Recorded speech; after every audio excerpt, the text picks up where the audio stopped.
हरे कृष्णा। आप सभी को वैशाख मास के 13वें दिन की हार्दिक शुभकामनाएं। आज हम 13वें अध्याय में बुद्ध के जन्म की कथा का स्मरण करेंगे। सूत जी बोले, हे मुनियों, अब आप लोग उस दिव्य तथा मनोहर कथा को सुनिए जिसे मैंने परम श्रेष्ठ व्यास जी के मुख से सुना है। मैं उसे अपनी बुद्धि के अनुसार वैसा ही कहूँगा। शूर गुरु बृहस्पति की पत्नी का नाम तारा था। वह रूप यौवन से संपन्न तथा सुंदर अंगों वाली थी। एक बार वह सुंदरी अपने यजमान चंद्रमा के घर गई। उस रूप तथा यौवन से संपन्न चंद्रमुखी कामिनी को देखते ही चंद्रमा उस पर आसक्त हो गई। तारा भी चंद्रमा को देखकर आसक्त हो गई। इस प्रकार वे दोनों, तारा तथा चंद्रमा, एक दूसरे को देखकर प्रेम विभोर हो गए।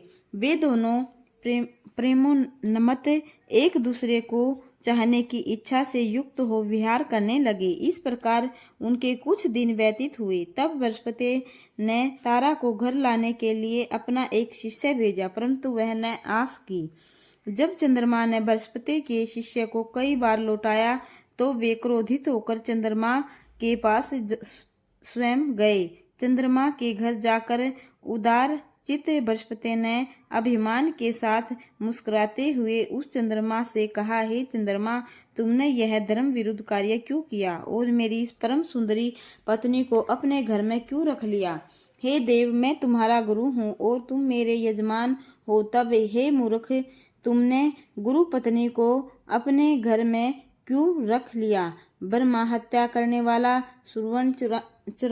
सोना चुराने वाला, मंदिरा पान करने वाला, गुरु पत्नी गामी तथा पांचवा इन पापियों के साथ संसर्ग रखने वाला यह महापात की है।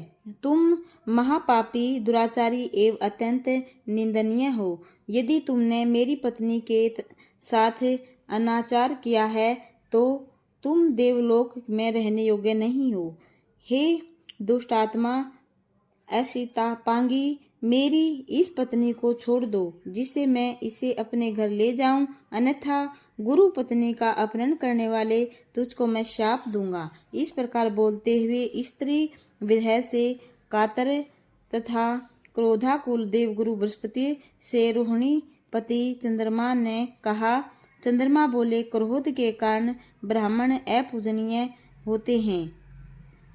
क्रोध रहित तथा धर्मशास्त्र विपर पूजा के योग्य और गुणों से हीन ब्राह्मण होते हैं।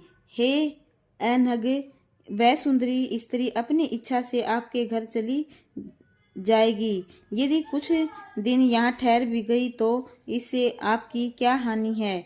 अपनी इच्छा से ही वह यहाँ रहती है। सुख की इच्छा रखने वाली वह कुछ दिन यहाँ रहकर अपनी इच्छा से चली जाएगी। आपने ही तो पूर्व में धर्मशास्त्रों के इस मत का उल्लेख किया है कि संसर्ग से स्त्री तथा वेद कर्म से ब्राह्मण कभी दूषित नहीं होते। चंद्रमा के ऐसा कहने पर बृहस्पति अत्यंत दुखी होते हुए चिंता मगन होकर शीघ्र ही अपने घर चले गए। कुछ दिन अपने घर रहकर चिंता से व्याकुल गुरु बृहस्पति पुनः उन औषधिपति चंद्रमा के यहाँ शीघ्र जा पहुँचे। वहाँ द्वारपाल ने उन्हें भीतर जाने से रोका। तब वे क्रोध होकर द्वार पर ही रुक गए। कुछ देर तक प्रतीक्षा करने पर जब चंद्रमा वहां नहीं आए तब बृहस्पति अत्यंत क्रोध हो उठे। वे विचार करने लगे, मेरा शिष्य होते हुए भी इसने माता के समान आदरणीय गुरु पत्नी को बलपूर्वक हर लिया है, इसलिए अब मुझे इस अधर्मी को दंडित करना चाहिए। तब बाहर द्वार पर खड़े बृहस्पति ने क्रोध के साथ चंद्रमा से कहा, अरे नीच पापी देवाधम, तुम अपने घर में निश्चिंत होकर क्यों पड़े हो? मेरी स्त्री शीघ्र मुझे लौटा दो, अन्यथा मैं तुम्हें पाप श्राप दूंगा। यदि तुम मेरी पत्नी नहीं दोगे तो मैं तुझे अभी अवश्य भस्म कर दूंगा। सूत जी बोले, बृहस्पति के इस प्रकार के क्रोध भरे वचन सुनकर द्विजराज चंद्रमा शीघ्र घर से बाहर निकले और हंसते हुए उनसे बोले, आप इतना अधिक क्यों बोल रहे हो? वह अचिंता पांगी आपके योग्य नहीं है।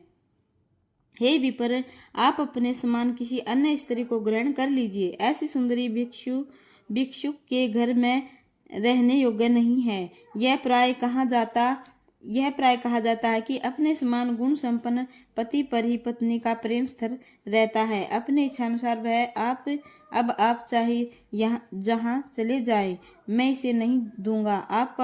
आपका शाप मेरे ऊपर नहीं लग सकता। हे गुरु, मैं यह रमणी आपको नहीं दूंगा। अब आप जैसा चाहे वैसा करें। सूत जी बोले, चंद्रमा के ऐसा कहने पर देवगुरु बृहस्पति जी रुष्ट होकर चिंता में पड़ गए और वे कुपित हो शीघ्रता से इंद्र भवन में चले गए। वहां स्थिर देवगुरु बृहस्पति को दुख से व्याकुल देखकर इंद्र ने अर्घ्य तथा आचमनीय आदि से उनकी विधिवत पूजा करके बैठाया। जब बृहस्पति आसन पर बैठकर स्वस्थ हो गए, तब परम उद्धारक इंद्र ने उनसे पूछा, हे महाभाग, आपको कौन सी चिंता है? हे मुनिवर, आप इतने शोकाकुल किस लिए हैं? मेरे राज्य में आपका अपमान किसने किया? आप मेरे गुरु हैं, अतः हमारी सारी सेना एवं लोकपाल सभी आपके अधीन हैं। ब्रह्मा, विष्णु, रुद्र तथा अन्य देवता भी आपकी सहायता करेंगे। आपको कौन सी चिंता है? इस समय उसे बताइए।